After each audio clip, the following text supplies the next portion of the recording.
Well, stand by your beds, one and all. Welcome to 2021. My name is James Ivy. Hi, Paulie Drew. And down there is our special guest for this evening, the one, the only... Jackie D. It's Jackie D. Yeah. In my pajamas. I was about to say... Hey, and I had a clothing mishap today as well. Are you sure we can tell this and still get it? Yeah, it's not that bad. It's a bit embarrassing. I mean, I was, like you've had Christmas, and you're having it's what's the Italian bread called? The cakey panna. Panna cotta. Panettone. Panettone, yes, panettone. I've got a chocolate panettone.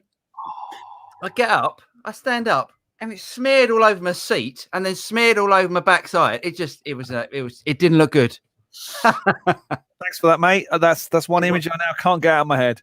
Honestly, it was panettone. Panettone, honestly. Ladies and gentlemen, welcome to 2021. Hey, there's enough already happened this year to write several books. I'm calling it Lockdown the Trequel because we've had lockdown, the difficult second lockdown, and now we're in Lockdown the Trequel. We're already getting questions in, which is great.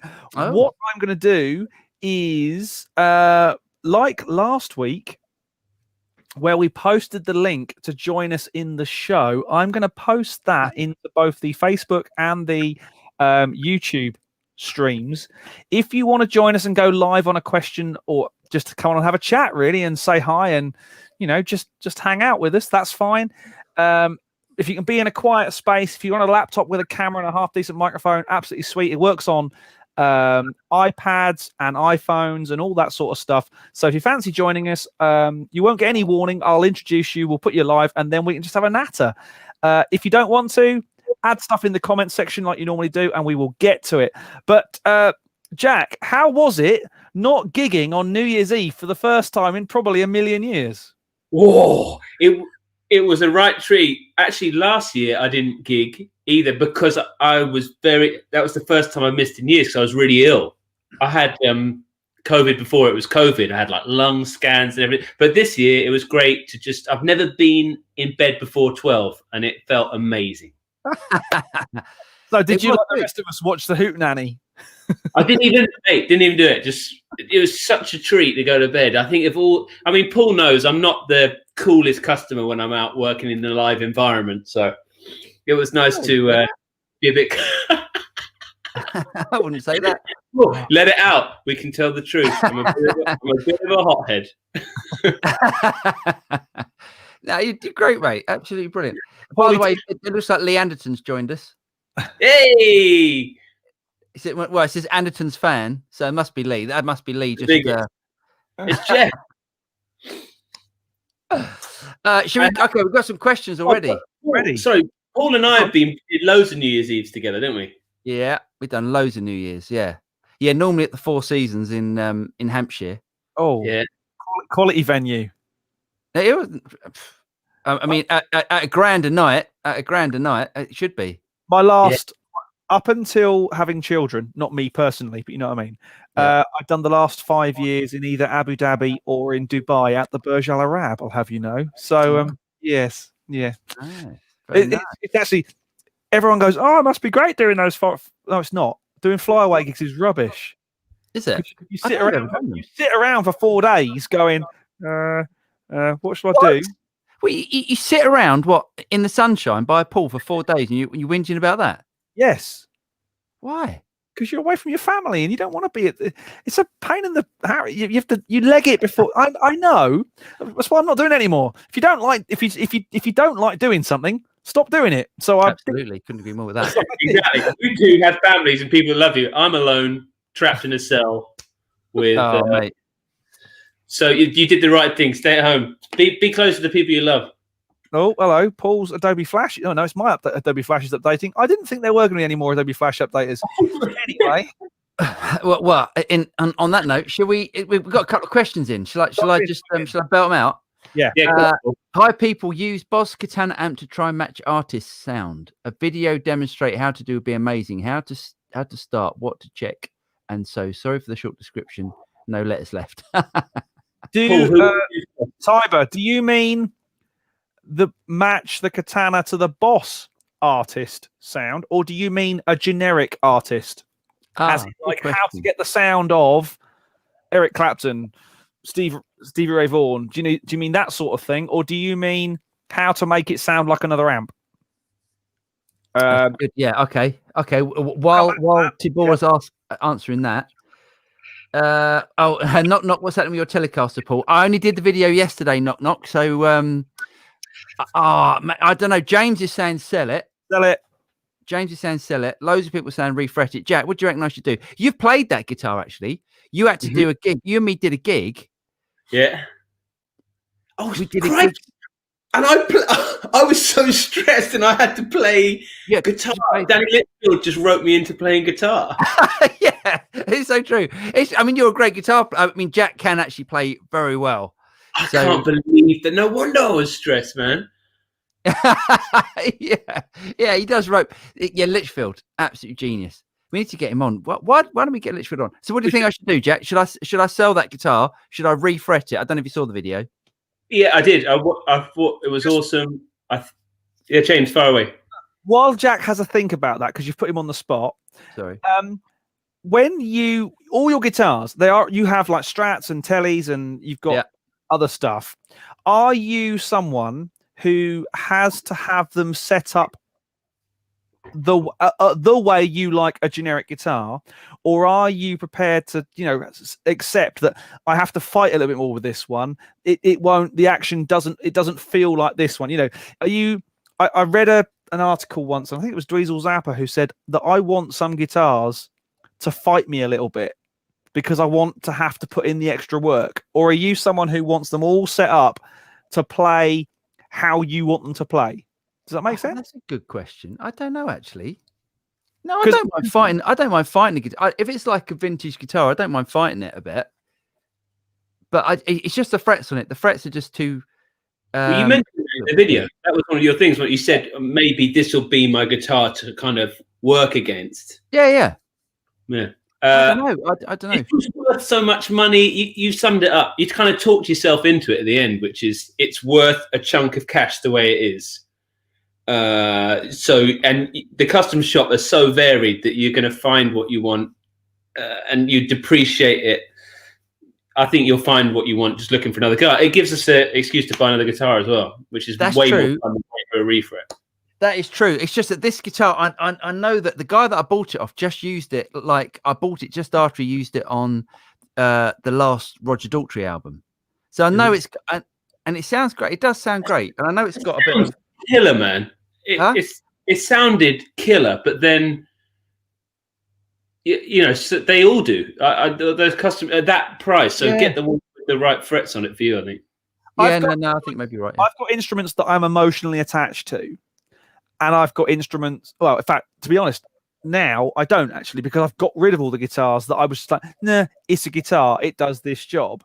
Whereas the instruments that I'm emotionally attached to that aren't necessarily the best guitars I've got over there, they all do a job. But they also have an emotional link to me. Now, if you're not feeling that, you have got other Telecasters and other Tele type guitars. Mm-hmm. If you prefer playing those to playing this one, sell it on, move it on. Yeah, maybe you're right. Go on, mate. Paul, that's my other question. I couldn't believe that you've got a Greg Cott Reverend. Oh yeah, that's great. That thing. I want to know what you think of it. I mean, it sounded killer. It's brilliant. It's really good. It's the only thing there's always like a little trade-off between everything, isn't there? It's like I think all of my guitars here, I'm looking at and I go, I think there's one guitar which I go, that is perfect. It's because you can shred.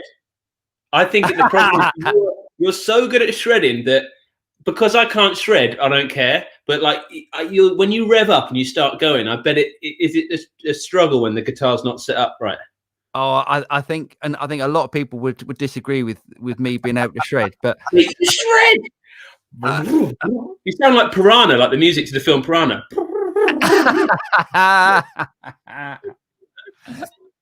The fact that there is a film called Piranha worries me. The fact that you've seen it worries me even more. Have you not seen Piranha? No. Unbelievable. Classic. Yeah. The Greg Koch is brilliant. The only thing that I'm not so sure about it is it's got one of those sort of compound radius fretboards, which is really good for certain things. And then because it's a compound radius, so it starts off rounded, then gets really flat. Yeah. So it's like a really sort of modern sort of it's a bit shreddy if you want. It's what you want the custom shop to be. Well, yeah, I guess maybe, but I don't want it quite so flat.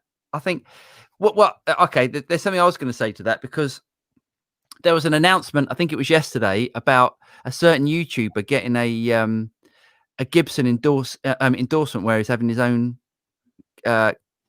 signature guitar. Who's that? My brain's gone. American. Rick Beato. Oh, right, really? Yeah. So he's getting his own. I mean, this is the way it's going. This is crazy how like YouTubers are now getting signature guitars. That's quite. Is that a Gibson thing? Because I do notice that Star Grooves is mentioning it later on, slightly further down the list. Rest in peace, Boogie. He's saying rest in peace, Boogie. But I think, and if you haven't heard, it's the news that Gibson Group have acquired Mesa Boogie. Yeah. Now, this is the same Gibson Group that 6 to 12 months ago were on the edge of filing for Chapter 11, or whatever the American equivalent of going bust is. I think they're buying it with they're buying Boogie with Guitar Center, so it's with Guitar Center's money, probably. That's mental, isn't it? I think that rectifier, it sounded beautiful in your guitar recording video. Oh, cheers, mate. Shot by the clean, but I want to push you on that Greg Koch thing on the Fluence. What is that like, using the Fluence system? All right, so let me grab it. Hold on. Oh, it's here. So it's like, and is the body weirdly big? No. It's great. It's, cool. To be honest, it's like it's what a Telecaster probably should be. Ooh. It feels really natural. It just feels really as well for what it is. Huh? It's very reasonable for what it is as well. Yeah, I mean, I don't know what they are. They're probably, I mean, they're not the cheapest, Reverend. I think probably because of the Fluence pickups. But you've got the little button there, which pushes in, and it's supposed to be the difference between a white guard and a black guard telly. Mm-hmm. So it's not. It's nothing like that. It's a boost. It's like I mean, and they're quite hot. That they've got a lot of output, these pickups. If anything, for me, I would like it if they just notched it back a little bit, because it's great when you're going into a valve amp. Absolutely brilliant, because it drives the front of the valve amp exactly like I like it. When you're going into something that's I'm not going to mention any names, but when you're going into something that's like a digital processor, it tends to push the front end a little bit too much. I've got that with my Eggle, where the Seymour Duncans are in humbucker are way too hot for the front end of the 11 rack. Well, and it just clips it a little bit. It's you cannot get clean. It will not do clean. You have to roll it back or flick them into. Oh, I don't mind that. To me, I don't mind that at all. I don't mind it not being able to do clean. The thing that I don't like is it clipping the front end. Going to a valve amp, that's the sound that I love. That is for me. Bring it on. Agreed. But when you go into a processor, 11 rack or whatever, it ain't happy with that. You need to roll it back a bit. Yeah. But great guitar, mate. And for the money, it's as good as my custom shops, as my Sirs, as the build quality is fantastic. So here's the question then: if you sell the telly, the custom shop telly, what would you buy? Oh, this is a good question. We're on fire. The thing is, I love a telly, so I don't need another telly, though, do I? I don't need another telly. They just released a parallel universe one at Anderton's with the gold 4 pickups in. See, a gold 4. I'm jonesing for a proper gold 4 guitar, or a Kudacaster. See, I've heard gold 4 pickups, and every time that I've heard them, they do sound shit. Really cool. No, I thought they sounded great. I thought they sounded really good. I don't know. The they're thing is, dry and like they have less dynamic range to me when I hear them, but in a cool way. They sound instantly alternative to me. Is that what it is? So it's like they've got less dynamic range. Is that My old Silvertone, whenever someone goes, "Oh yeah, I want it to sound a bit alt" or something, I just grab that, and it's a nice type of shit. Oh, awesome. That's why I go. Okay. Okay. More questions because we don't get through, and we're gonna. Paul? What would you want to do? What artist do you want to sound like?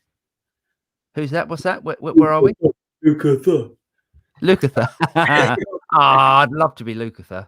I think Tiber is basically saying he wants to know our approach to recreating classic guitar players' tones. Now, I've got a very clear-cut approach on this. Go on, so then. I'm happy to go first. You do it. It's a bit dull and a bit boring, but it's as much about the research as it is about dialing in settings on amp sims and on effects and stuff like that. Go away and find out what the person you want to sound like is either using right now or used to make the sound that you love. Classic case, Eric Johnson. If you want the Cliff Sedova sound, you need some kind of what's the word I'm looking for? Fuzz face type thing going into a Marshall Plexi Variac. That's the start of that sound. Now, I don't know that from listening to it. I know that from watching probably 25 different videos with Eric Johnson explaining his rig, and then what are they called? Guitar. Premiere guitar, but of course they call it Premiere guitar. Rig rundown, yeah, brilliant. Yeah, rig rundown. If you want to see what people are using, watch those and recreate them in software or in virtual effects or on your amp sims or whatever. That is the way to get the starting point for getting close to someone's sound. There's probably more theories about David Gilmour sounds than any other guitarist on planet Earth. More theories about how they got certain sounds. But you go away, you watch the videos, do a bit of research. Who's the guy who built all his pedal boards? Is it Cornish? Pete Cornish? His site is incredible as a resource because he's got all the diagrams and the specs for all the rigs for all the guitar players he's ever built rigs for. That's it, and they're up on the website. Incredible. Yeah, it's on his website. Wow. Go away and do your research first. Then start dialing in. Start with the amp effects, all the preamp effects next. Then what I'm going to call the post amp effects, so reverbs, delays, post tone effects, if you like. That's the way I do it. Can I put something in there because I think. I mean, I know this sounds a little bit sort of past the buck a little bit, but the thing is, if Dave Gilmour picked up a Boss Katana and a Gibson SG, it would sound like Dave Gilmour. Dave Gilmour, exactly. It's not about the effects to me. It's I get it. If there's a particular sound like, Wish You Were Here and you want that particular sound, then yes, exactly what James is saying. Go to the, find out what effects it is and then build that effects block. But that doesn't mean that you're going to sound like Dave Gilmour. Oh no. But I think when I did that Katana Mark II effects patch pack, a lot of those sounds are built in the way that when I'm recreating classic tones, that's the way I do it. Bit of research first, start with the amp, put the preamp effects on, put the post amp effects on. That's the way I do it. Then tweak, then try different speaker models, different microphone positions, things like that. It's then tweaking, and there's no, as far as I can tell, there's no hard and fast rule in all what works. But start with the amp, pre-effects, post-effects, tweak. Brilliant. Okay. Let me see if there's any other. Okay. DMAC. Can I trade an Epi SG and Katana 50 for roughly the same price as a next tone 40. I prefer my effects through pedals. Worth the trade. Oh, I can trade. Is it worth the trade? Is it worth the trade? Do you rate the next tone higher than the Katana? Basically, Okay. would you say better amp? If you want a more pure amp tone, and you're not concerned about losing the effects that the Katana produces, then yeah, definitely, yeah. Cool. Yeah, it's a different thing. It's not, the next tone doesn't do all the bells and whistles that the Katana does in terms of, you want like a high gain, a really high gain sound. You can easily get that with the Katana. The next tone takes a little bit more work with that sort of stuff. But Right. yeah, the next tone's great. So would you say the next tone is basically Boss's Roland Boss? They're It's got Boss label on it. Yeah. It's their high-end valve amp as opposed to Katana, which is their let's make lots of different sounds from one amp. I mean, it's not Valve, but yes. Right. No, it's not Valve. It uses this, that their technology is that you get these different settings where you can switch from 6L6, 6V6, EL34, EL84s. Right. So it's virtual valve. Yeah, it's virtual valves, and it's subtle. It is subtle. Have you tried one, Jack? No, I tried the Yamaha big one that they did. Which was similar. Oh, was it? They did almost like a big THR, and the same thing where you could. It's good on that component level. I think if you're getting interested, like, oh, I don't know whether I want to get a 6L6 amp or a 6V6. I think, like you're saying, that next step on from the Katana, and then the one after that is, you've tried all the different preamp combinations, and you might go. I watched a Josh Smith earlier, and he was talking video, and he was talking about Selma. That he was like, oh yeah, I love that. That's got EL34s, but an EF8, and even me, I'm like, oh, that's a rare combination. And I went on the journey, but I was an idiot. I went and bought the real things. Like I bought a Jackson Audio, a Britain amp 3.0. Yeah, great. And I wish one of those things were out, like the next tone, to try out and have to buy and sell. So I think it's a cool thing to buy. So I think what we're saying is next tone, if you're a bit more of an amp purist, without the grief of valves, because let's face it, valves can be a pain in the you-know-where. An Epiphone SG is not a bad guitar. A Katana 50, not a bad amp. Paul made a great point. It's so subtle. Like the one thing I found is that it's so subtle, and speakers make more of a difference to me. Yes, that which is why both Paul and I have swapped out the speakers in our Katanas. Yeah, right. It's once you figure that out, you're like, oh my god, the speaker makes so much difference. Yeah, when I picked up that JCM 900, got over a year ago now. One of the first things I did was bin the GT75s that are in it because they're awful, and put a pair of vintage 30s in. Best thing ever.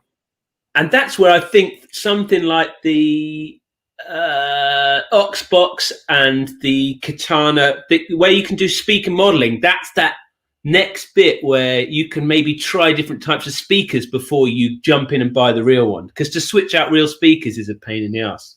Yes. Yeah, definitely. However, as we discovered, on the 100-watt 1x12 Katana Mark II, you have to take the amp pack out. On the 2x12, you don't. Yeah, that was a bit of a pain. There was a bit. Yeah, it all works out in the end. Do you know what? I had one of those. I could have sworn, like a couple of years ago, 3 years ago, that I didn't like 6L6 amps. For the uninitiated, basically me, I appreciate 6L6, 6V6 are all different types of valve. When you say a 6L6 amp, are you referring to a Fender style or Fender style? So a Fender style amp, right? Fender so style amp. 6L6 is kind of Fender style. 6V6 is the squidgy, more tweed style of Fender. Right. Okay. And I've got a A20, and I've switched between 6L6 and 6V6, and now I'm in 6V6. Now that's quite interesting because my Chandler is a EL84s, isn't it? yeah, but it's got on it a valve biasing circuit.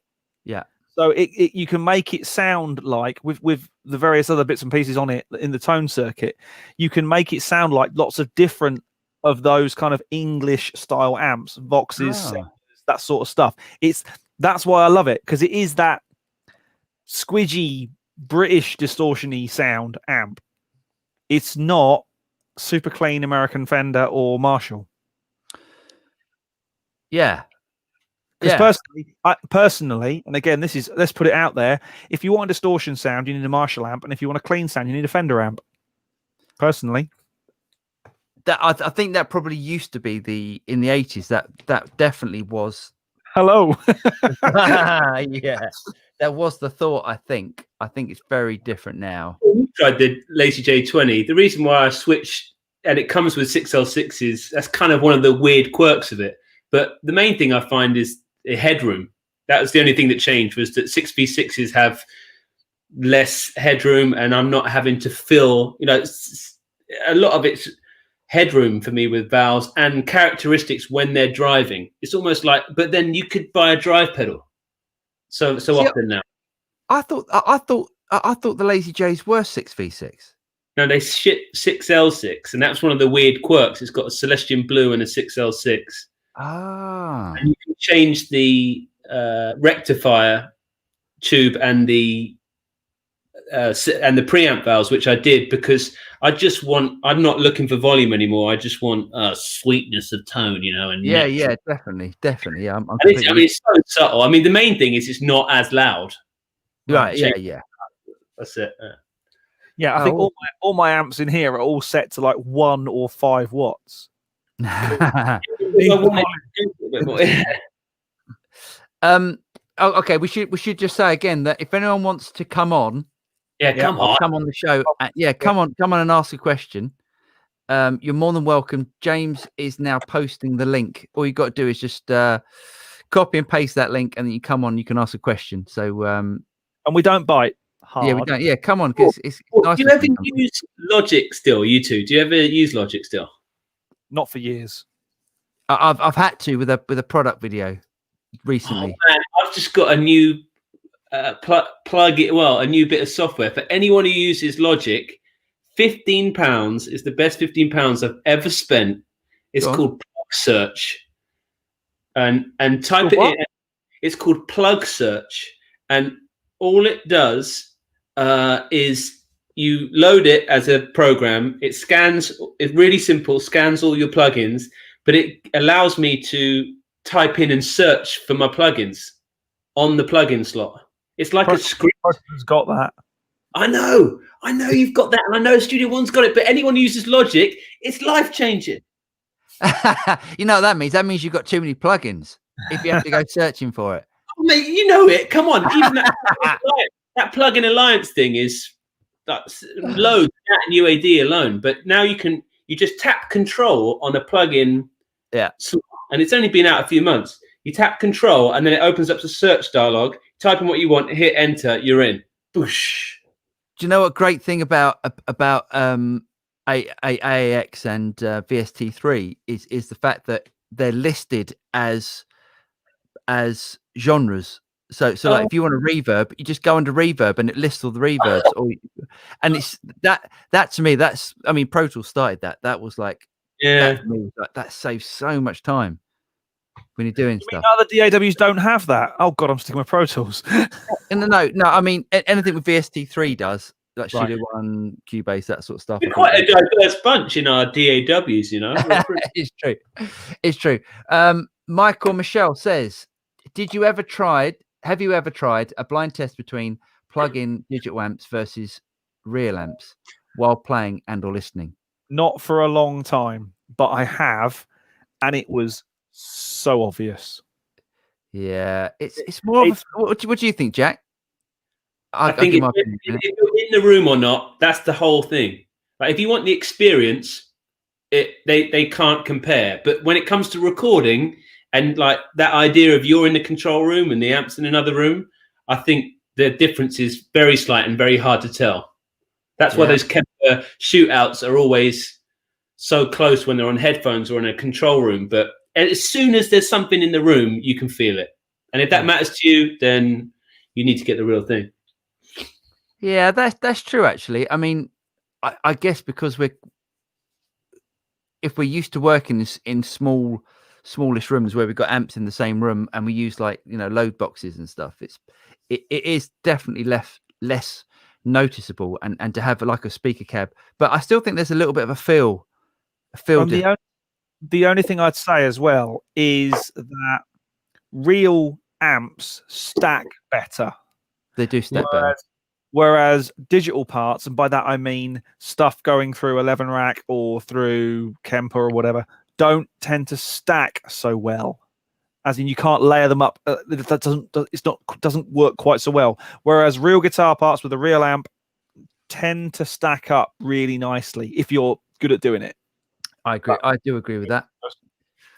I had a bit of a revelation with that with piano, because I was talking to some of my guitar friends about modeling, and I was like, well, keyboard players, we've been used to it with digital pianos for years, which is, it's nothing like a piano. Yeah. Like think of piano players, like what a keyboard, a Nord, however expensive it is, it has none of the physical experience of playing a piano at all, but it sounds like a recorded version of a piano. So that's one way where I think guitarists are maybe a little bit spoiled and maybe could get over it and go, like, what's the goal? Are you trying to get out through speakers and record an idea? Then the digital stuff's pretty good, I think. It's just not that experience. I think you're so right there. I think you're so right. I think you're so right. I think guitarists do need to get over it. And if you want a great sound that's easy to achieve, then it's software. It's software, or it's an amp modeling sort of thing. It's because the sound is there. It is there, as opposed to having to mic up a cabinet. It takes time to get a great guitar sound on a cabinet. So, Jack, when I'm jumping several guns here, but one of the pieces of news from me is that I am moving house this year. I am, and this year's big purchase, next to the actual studio to put it in, I am buying an upright, a real one. Come on. I'm going to have a real piano. Even though I am probably the world's worst pianist, there is something to be said for even putting basic chord progressions down, which I can do badly, with a real piano, with microphones and stuff. It just adds a thing, as opposed to going badly on MIDI keyboards and stuff like that. So, yes, I've already got my piano guy on, who also is Rod Stewart and Elton John's piano guy, bizarrely. He's looking out for a piano for me. So when one appears, nice. Just need to find somewhere to put it now. Oh, it'd be a dream. It's so they're so loud, and they're so just like a valve amp. I feel like when I sit at a piano, there's this room-filling, visceral volume to it, and a sense of fear and everything. But that's all drives you towards the point. A bit like your video, Paul, about how to get songs finished. God, yeah. It is an intangible thing of like when you've got a real thing. It pushes you towards, like you were saying, committing to things. I think that sometimes the equipment, and however, like James said, that point, you could see him feel it, and you'll feel better about those chords that you play. That's what I'm like with electric guitar. My Lazy J makes my dick feel a bit bigger. And there it is, ladies and gentlemen, or should I say gentlemen, because the chances are after that comment there's no girls in the room anyway. Jack has now stopped monetization on this video.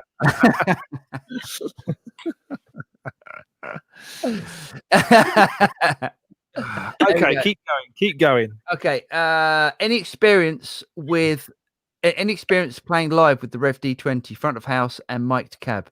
Front of house only. Any trouble having enough volume? Oh, do you know what? I still haven't done a gig with the Rev D20.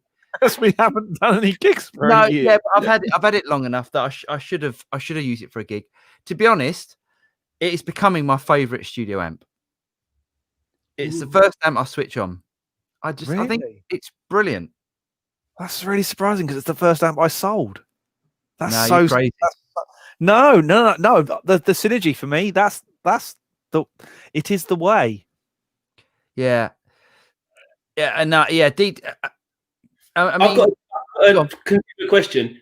How would you compare the Rev D20 to a Victory V40? It's similar style head, quite a clean pedal platform. I'm trying to think. The V40 is that the what colour is that one? The white one. Oh yeah, it's a clean one. Yeah. I have played that. That's the one with tremolo on it, isn't it? The bigger one's got tremolo. It's just when I watched your video on it, the Rev, it had that similar. It's almost like a Too Rocky style. There's no harsh frequencies in the Rev when I listen to it. Is that how you feel about it? I think that's really astute. Actually, I think it hasn't got. It isn't the brightest amp, and maybe that's why I like it. I haven't compared the two. I mean, what's the amp modeling thing in it? The speaker modeling. It's got two notes. I don't use it, to be honest. It's got a 2 notes torpedo built into it. Where Sean Tubbs use it. If Sean Tubbs use it, you seen that Sean Tubbs? Well, so it was Sean Tubbs designed it. It was, or he designed it. It was done. It was done after his recommendations for how he would want an amp. So he was the guy. I mean, Sean Tubbs is just. I think he's like probably the best guitar player out there at the moment. Absolutely amazing. Unreal. But the tone was beautiful. I love that video that you did about it, and that's what I thought. Everything was not spiky, and it just sounded expensive and lovely. Yeah. Oh, it's such a great amp, and they're not. I drew in live. Lando, I gigged for years with Paul, and he had a Line 6 floorboard, and every time I used to remark about, before I knew he did these type of videos, I always just go, what? I couldn't believe the sound, because we were on in-ears, weren't we? Yeah. Paul watch his videos, he's not lying. Like the guy, the principle in each video, that means that you can get, like James was saying, with the analyzing the gear and then replicating it in software. I think you were the first guy I ever heard where I was like, oh, I can't believe this guy. And you were like, yeah, off, because you used to leave the gig straight away to get back to your family, because you just. That's Sorry, I know. But thanks, mate. That's very kind of and everything you just said. I didn't want to, and I didn't want the hassle. I wanted it to be that I knew what sound I was getting at the gig. I mean, we're talking function gigs. If it was a different gig. Keyboard player, and I thought that Paul had a better sound than guys who were turning up with valve amps. Oh, thanks, mate. I shouldn't go rid of that. And you were always really good at setting the level. You'd always sound check, and I think that's one. Maybe you might elaborate on it to Lando, but it always felt like you'd set the levels before we started. You always tested your lead sound and your rhythm sound, and. So when you jumped up to do a lead sound, it sounded fat and massive, but then you tucked straight back in with the rhythm stuff. Oh, cheers, mate. Yeah, I mean, I don't think Danny Litchfield would agree with you, but I so need to meet this guy. The thing is, I've got Danny. The fact that this is the problem. This is the problem with using something like, and someone else mentioned Knock Knock as he said FX3. So this is the problem with doing a gig with a processor, is the fact that there's always an idiot that can turn you down. There's always someone that goes, Danny Litchfield just had control over the in-ears, and for some reason, every gig he'd push the button on his iPad to go to the in-ear settings, and he'd be turning me down in my ears. And it's like, what are you doing? He goes, and he thought he's doing his own because he's just a constant fiddler. Remember when he got that Presonus desk? He's an absolute nightmare. Absolute nightmare. Anyway, more questions. Where did we get to? Computer crashed and now I have to reinstall the software for the Boss Katana Mark II. Where can I find the instructions? Go to the Boss website. To be honest, Boss are a brilliant company, but the website is a bit hard to understand. I can't remember what I used to type in. You had to explain it to me, didn't you? Because I put the wrong thing in first. Yeah, you couldn't find it either, could you? It's not easy. Boss, when it comes to manuals and things, Boss are really thorough and almost like it's a little bit too thorough. It's almost like websites and manuals were invented for people that aren't musicians. Sorry, mate. Just type in Katana Tone Studio software. You'll find it. I promise. Where are we? Michael Michelle. Upright piano is great. Clever choice. I run a studio for about 20 years and got a real piano a couple of years ago. Night and day, only one piano sound, but great. Yeah. I can't wait. And the guy who is getting it for me has said, so again, I know I want a modern piano sound. So everyone said, get a Yamaha because they make great pianos. But he even then said, we need to get you a particular range of serial numbers, as in like from about 2.5 million to 3.5 million, apparently is the golden era of Yamaha particular generation of uprights. So I went, right, and you can be that specific? He said, I can. I was like, great. You source it and you can have the finder's fee. Great. I'm up for that. I know this much about I know when a piano's in tune and I know when someone can play.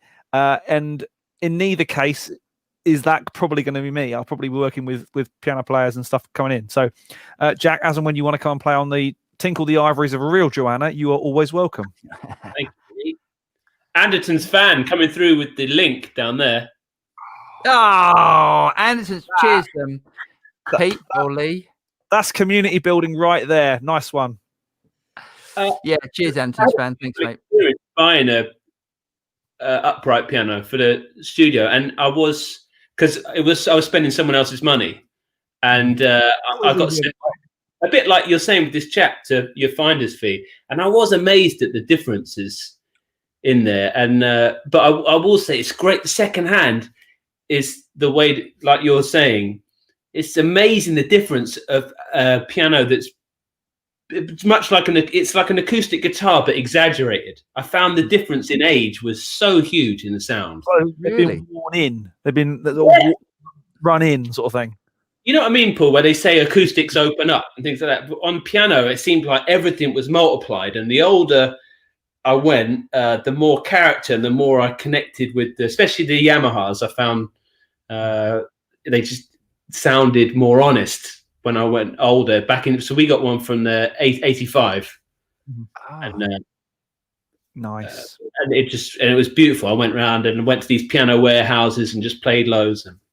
But they were all great. It's going to be amazing, man. And what's beautiful is it's like Mika said, it's your sound then. Like when people go to your studio and they record that piano, you only need one piano sound. Like you don't need a grand piano. That's your... And people will, if they love your recordings, they'll go, I can only get that at James's place. Well, I'm working. That's a good point. I like that.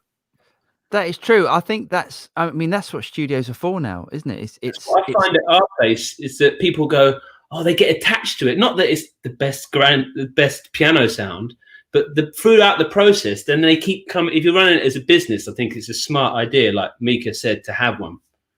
Yeah. Okay, Lando, I jam with the band with a D20 through a cab, but record through the IR loader. Trying to imagine bringing it out to gig, having a hard time imagining it. Basically, yeah. The IR output out to the PA, then having a cab on stage for your monitor. Yeah, great idea, brilliant idea. Can you run both?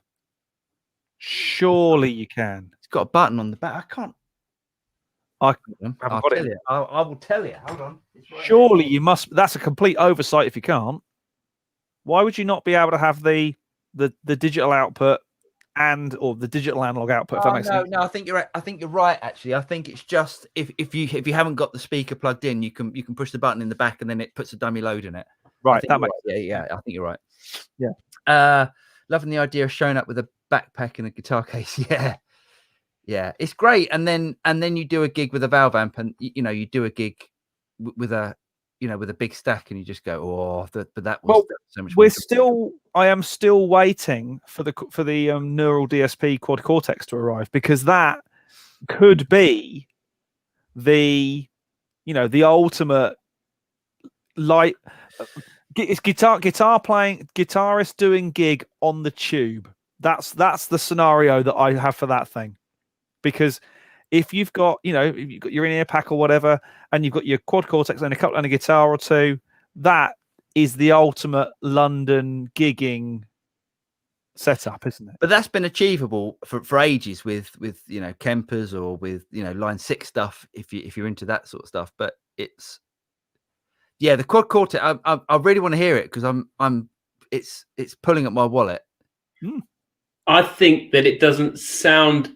I had a listen in Anderton's when they had it out. Oh, great! Great. And it was we were chatting like Danish Pete and all those guys, and it's the interface that they were like, it's worth it just for that touch. It's like a Helix, but with a great big touchscreen. I think sonically, it was much. They're all great, man. Like, and they were A/Bing it to the Kemper. I don't think it was a new world. Like, remember the Kemper? That was 8 years ago. People were being blown away by blindfold tests. What's incredible is that big screen and the block system of the Helix, but implemented in that. So I thought, if that's a thing for you and you love touchscreens and visual things, like a lot of people have dodgy eyesight, man. Like my mate Andy Cortez, he can't see nothing. So if that would be the one for him. So, but you didn't think it was any. You didn't think it was sort of sonically. I'm going to be no.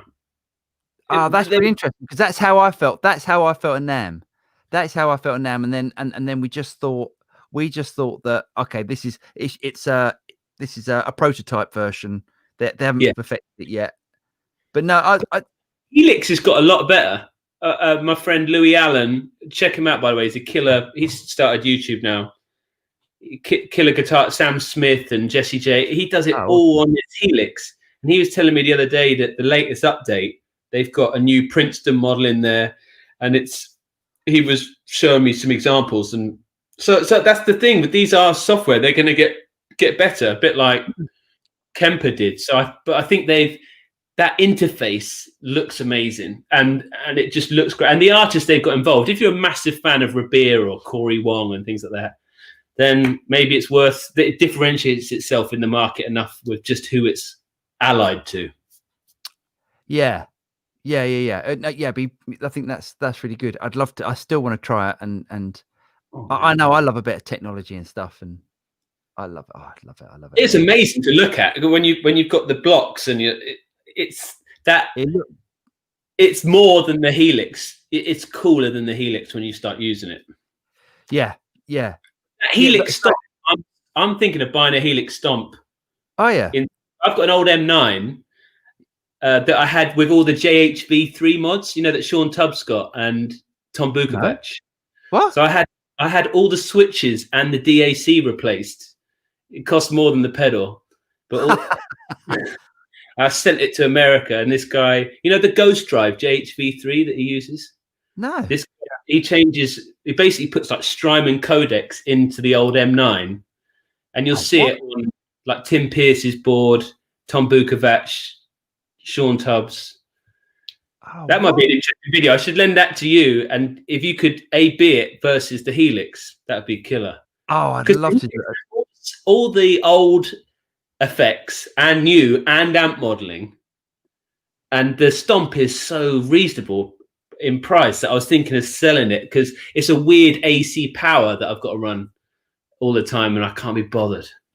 That sounds said about the automaton, I got an email just before we went on saying that there's been delayed because of COVID stuff. Oh, okay. Oh, that's what. Well, I wanted to talk about that in a minute, if that's all right. I will drive it down and leave it on your doorstep as soon as it comes in. Cheers, mate. I sold my King of Tone for it. I sold a lot of drives. I sold a Palisades and loads of stuff. So Palisade. Oh, nice. It's funny actually because I was looking down at my board the other day, and all the pedals on my board are drive pedals and tone pedals. I've only got, not including the Arpanoid, which is just a weird kind of effecty thing. The only delay line stuff I've got on there is a Flashback 4 TC and the Dreamscape, the John Petrucci TC pedal, because it does vibrato, chorus, and flange in one pedal, which is why I like it. But everything else is drive, stroke distortion, stroke overdrive. So I've got the two radials, the Tri-Mod and the Plexi Tube, the RT800, the Maxon pedal, which is amazing, the Rev G4, which I know you love, the red one, Paul, the TC Spark, and the Fuzz Face, a proper Fuzz Face as well, the Hendrix edition. That is, yeah. I like small ball, and that's all that's on my board at the moment.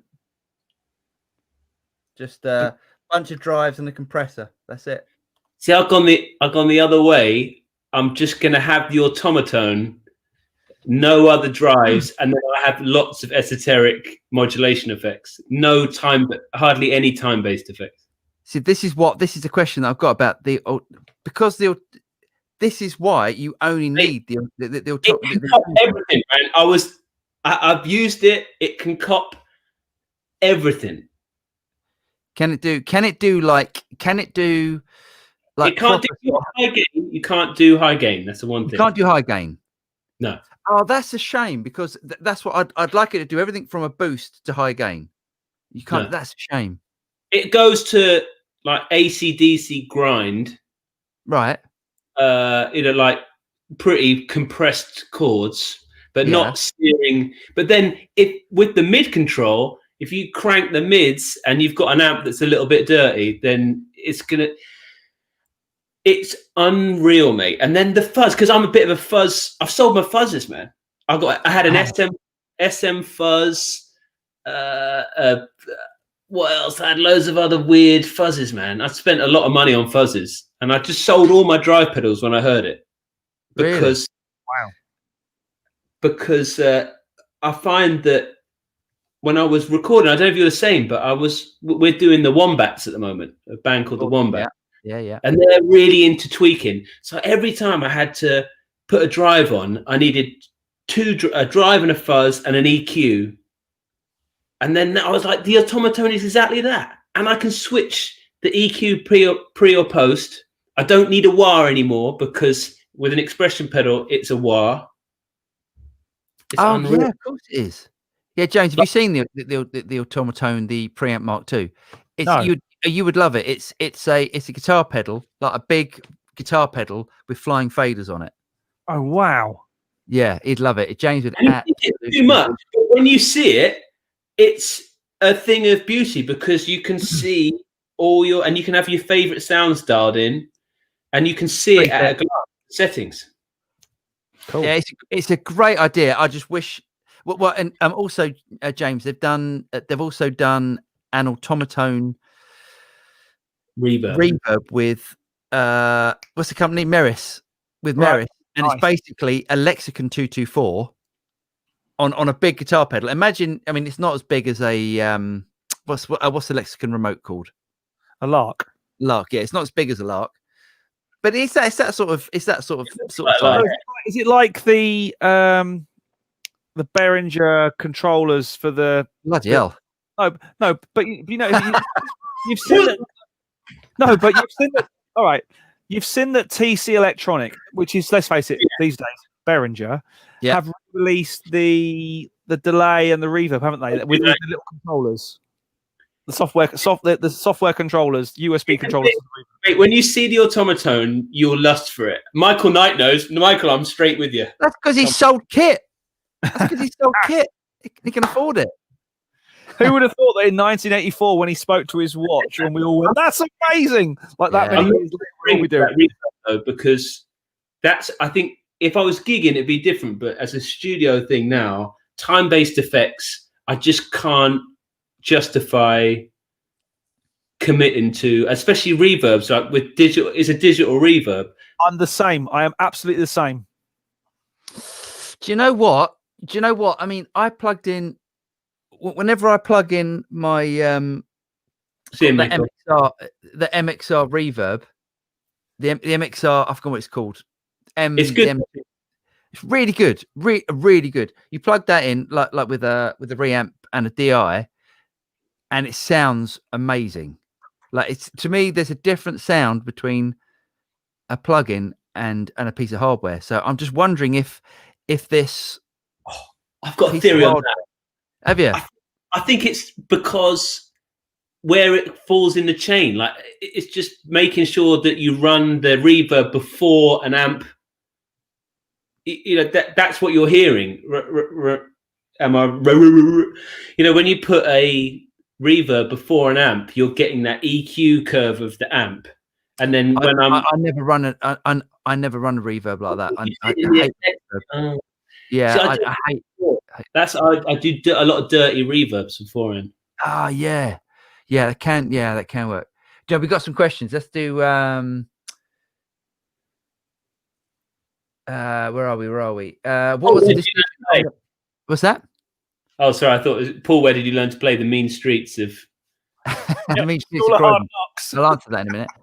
What's the decision on the light blue Fender CS Telly? So, we mentioned we talked about this a bit earlier, Michael. So we still don't know yet. Still don't know. I think everyone's trying to convince me to sell it. Darling, you've got to let me know. Oh, come on, Paul. I like it. Paul, where did you learn to play? I learned to play. So I had a couple of Croydon, the mean streets of Croydon. Paul Yakasha. See you. Now I had a couple of amazing guitar players. So I had a guy called Dave Colhoun. Anyone? Do you know that? Do you know Dave? Jack? No. Dave's amazing guitar player. He did. So I think Dave did all the guitars on. What was the Queen? What was that Queen? The Freddie Mercury film that was done recently. Bohemian Rhapsody. Yeah, well done. Of course, yeah. I think Dave did all the guitars on that. Dave's like amazing. And also, I haven't seen it. That's such a good shout. I haven't seen it. It's a great film. It really is a good film. Just try and ignore the fact that they sing across an RE20 and you're fine. And then I was very lucky to have a load of lessons with Guthrie Govan as well. So if anyone knows who Guthrie is. Oh, that's where the fluid shredding comes from. That's why he does all that kind of sevenths stuff. He's Jekyll and Hyde, isn't he? When he starts, he's all like smooth blues licks, and then he just kind of gets in this claw and goes. Has anyone heard? Who's the guy up north? There's a guitar player up north that does all the legato stuff. Rick. No. Sam, Dave. Used to work for Dawson's Music. Used to do Dawson's music videos. I'm pretty sure it's. Oh, not thinking he works for Genelec now. No, he's got long hair and he can absolutely shred. Right, he's a bit of a geek. Not this guy. Not this guy. Oh, Tom something. Tom. Oh, Tom Quayle. Tom Quayle.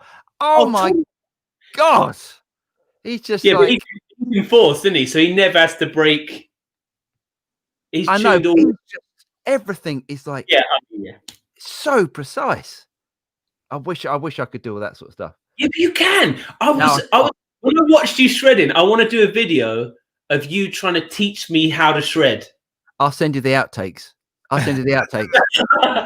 To be fair, when we did the song with the only real metal song we've done so far, the one we did with Chris from trying to name of the band, the Swedish band he's with, Norwegian band, Swedish band, which are one of the Nordics. I think oh god. Then ABBA. definitely not.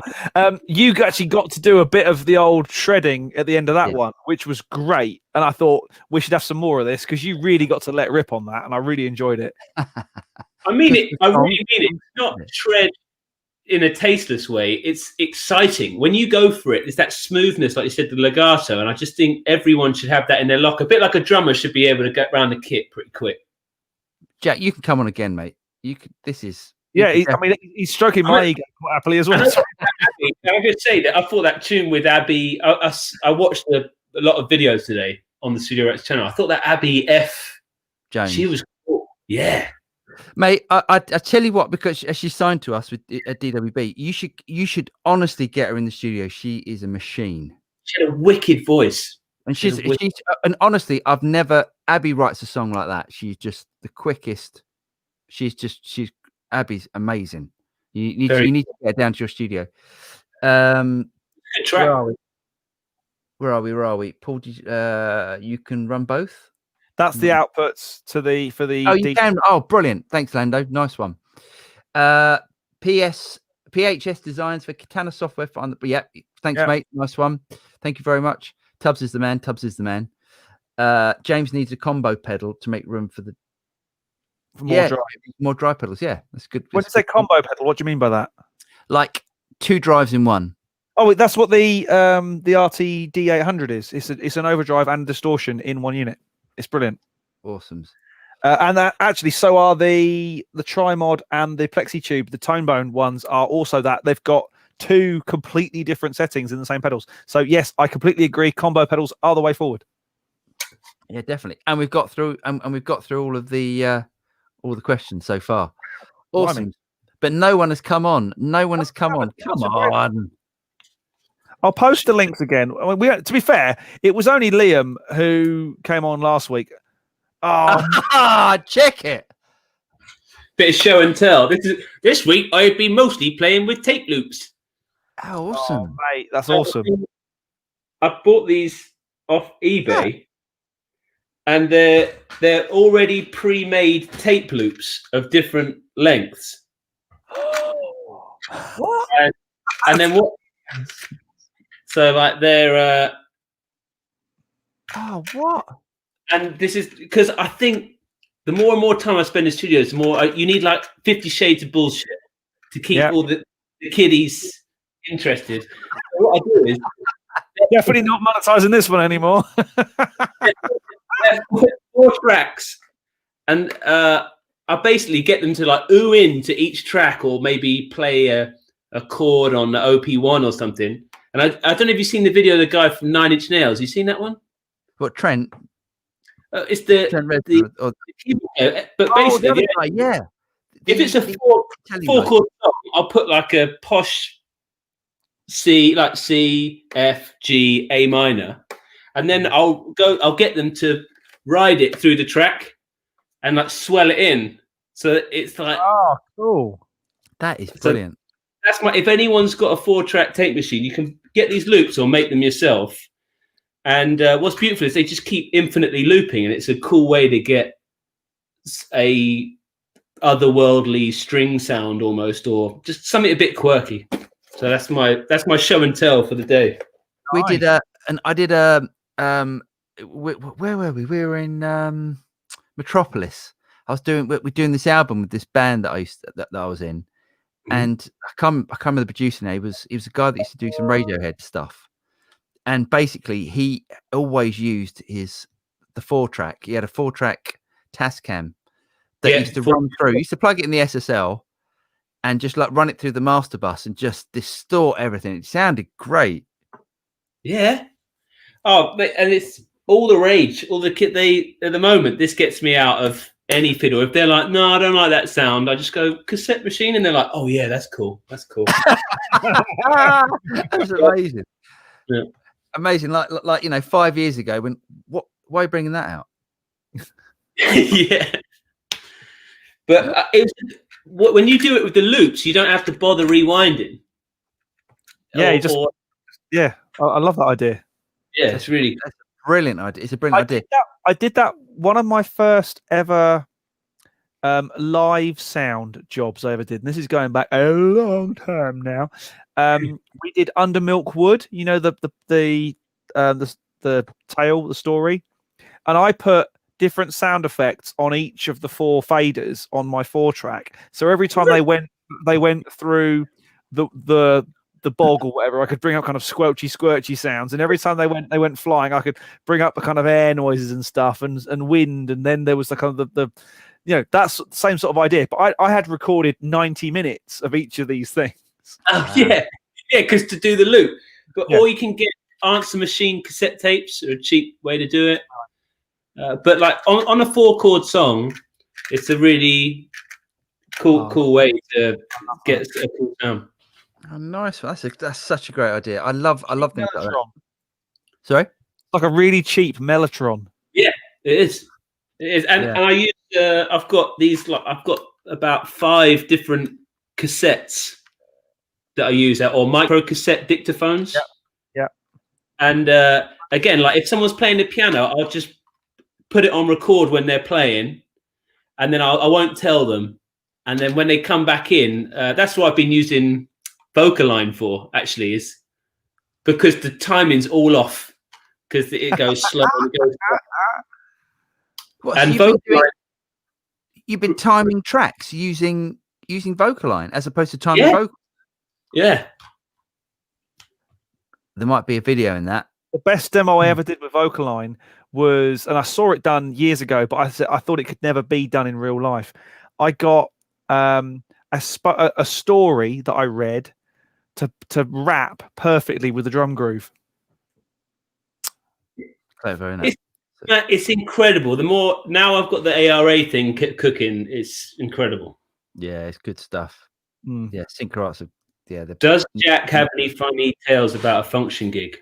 I think we've all got funny tales about function gigs. Yeah, I think we have. What's the worst thing that's happened to you at a function gig, James or Paul? Okay, right. Worst thing that's ever happened, or worst thing that we've ever done at a function gig? Paul's face.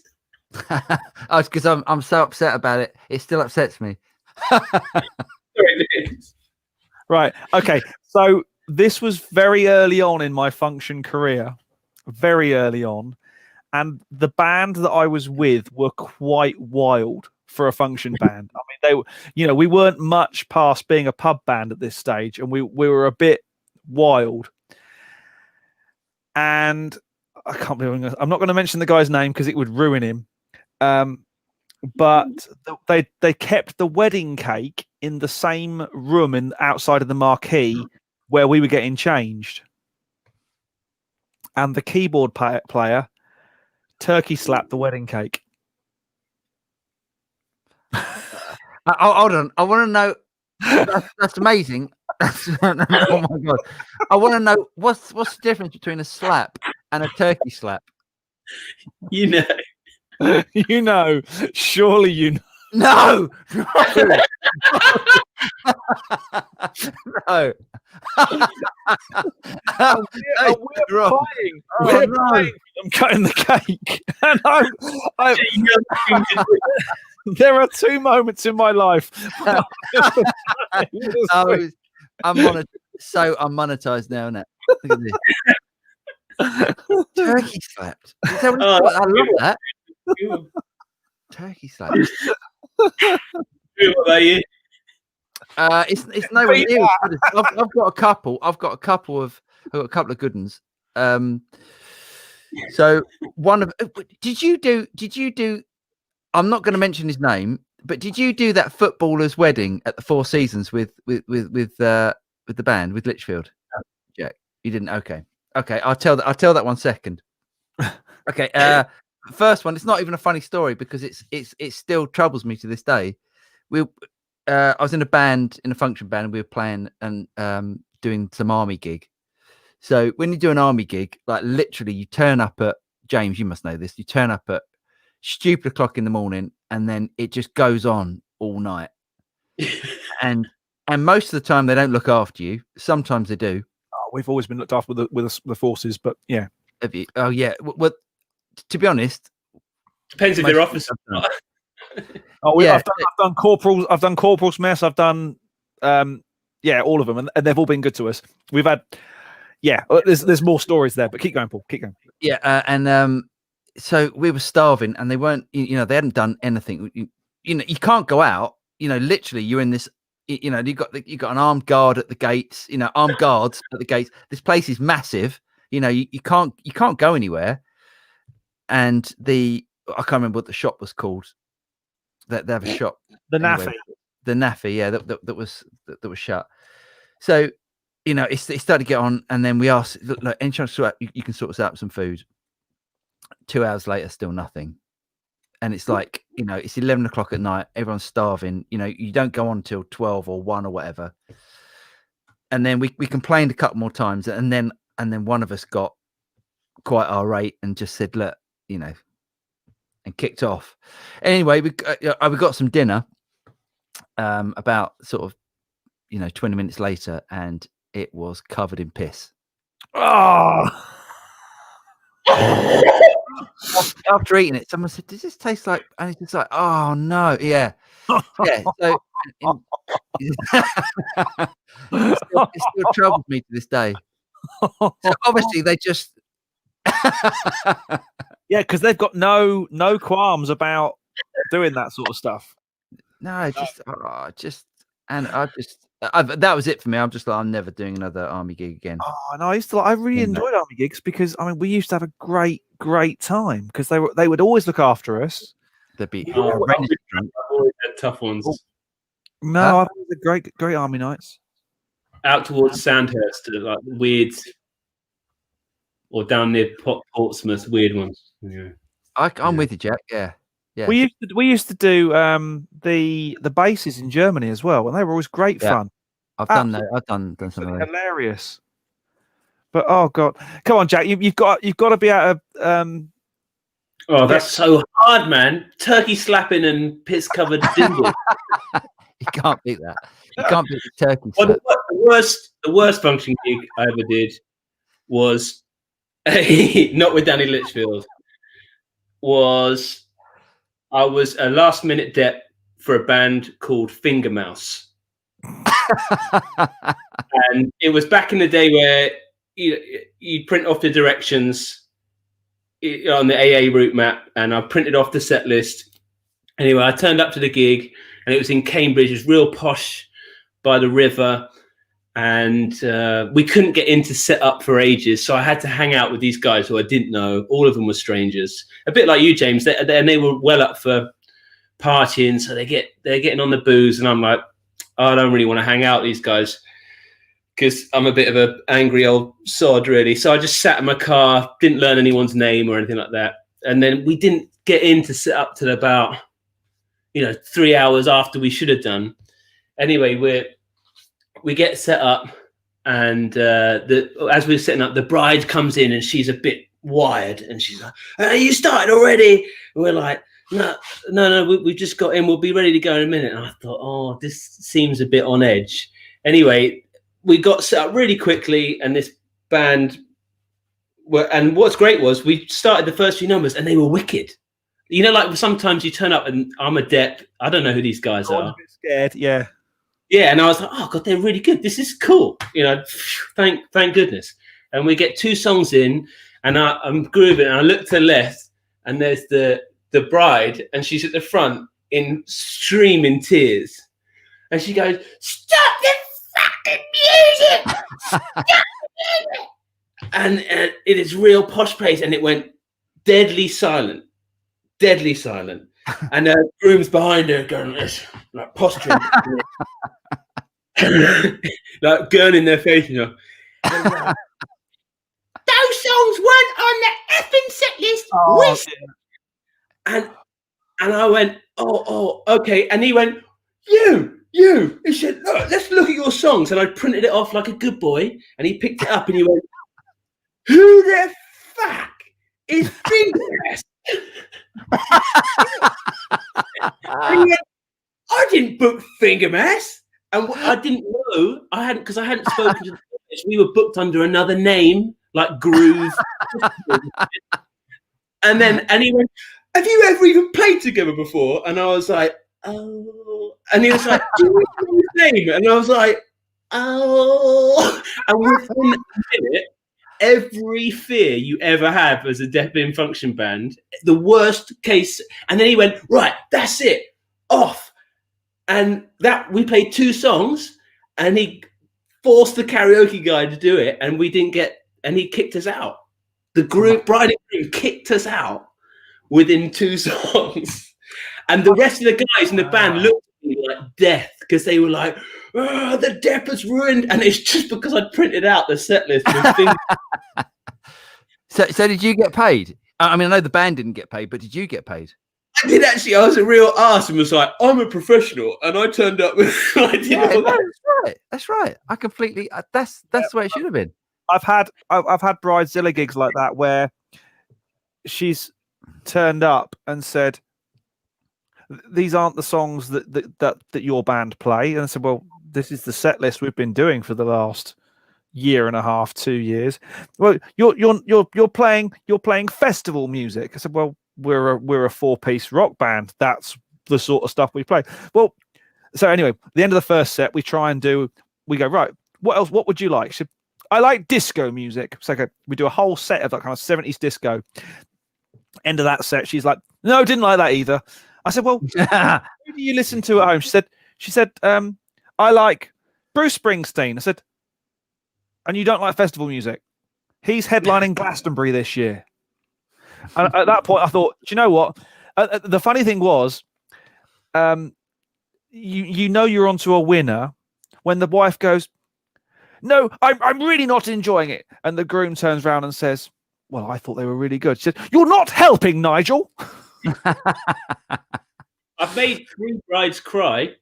That doesn't surprise me. What did you do to the sisters? They're just violent affairs, but you learn so much out in the funk. I mean, I've had at least 2 mental breakdowns in the presence of Paul Drew on gig.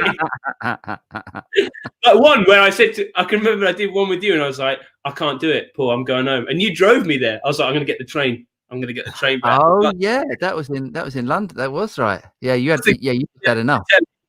And I was like, I got sprung. I had to do 2 hours of guitar music that I had no idea. It was that is so mad that he just goes, "Oh no, Jack will do it." Oh, but he just thought just because I played with some pop stars doesn't mean I'm any good. That's not the point. It's a visual thing for Lichfield. It's not about the music. It's about selling it. You know, Jack's played with like Jack's toured the world with all these famous bands and musicians and stuff, and they go, "Yeah, we want Jack to play." I feel sorry for you, mate. No, I did once tell. It was a bit of a scratch band type scenario. Me and the bass player worked together all the time. It was a Depp keyboard player, Depp guitarist, and having just set up, we'd gone to the pub while they had the food. You know the normal scenario, and we were in the pub watching this Queen tribute, who were actually very good, and the keyboard player at the time was giving it all that about how he'd had threesomes and how his girlfriend was super hot, and I knew his girlfriend, and I also knew the bass player's girlfriend was quite a lot more attractive. So I said, "Mate, just leave it out, because she ain't all that." And he looked at me and went, "You what?" And I thought, well, I've got to say it again now, because he clearly hasn't heard me. So I said it again, and he went back, he packed his keyboards, and he went home. I was like, "Oh, okay, you're not that good anyway, and I've clearly made the gig a whole lot more pleasant for me." So, James, my type of guy. I got one more. I got one more.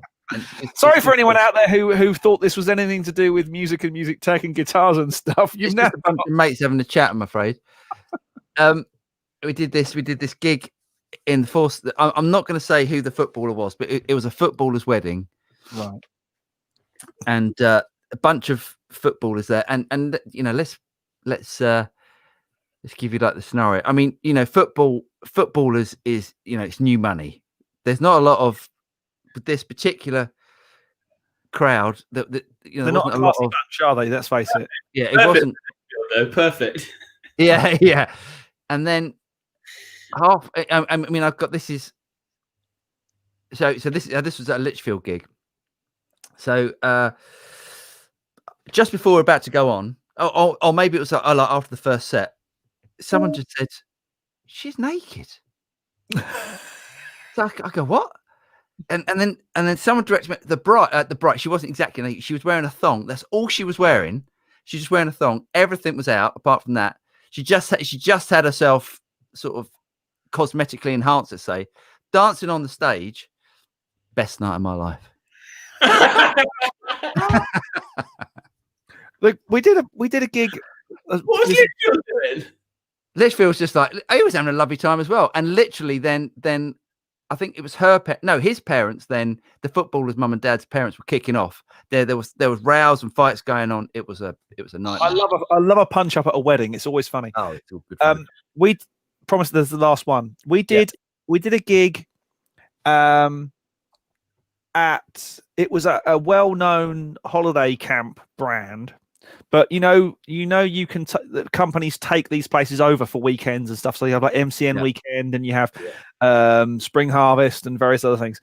Well, this was the Latin and Salsa World Championships, and but it was like. Dirty Dancing meets Latino music meets us, that night. And we went in there and set up, and the place absolutely stank of hot, sweaty bodies who'd been dancing all day. We went, "Oh, this is not good." Nasty.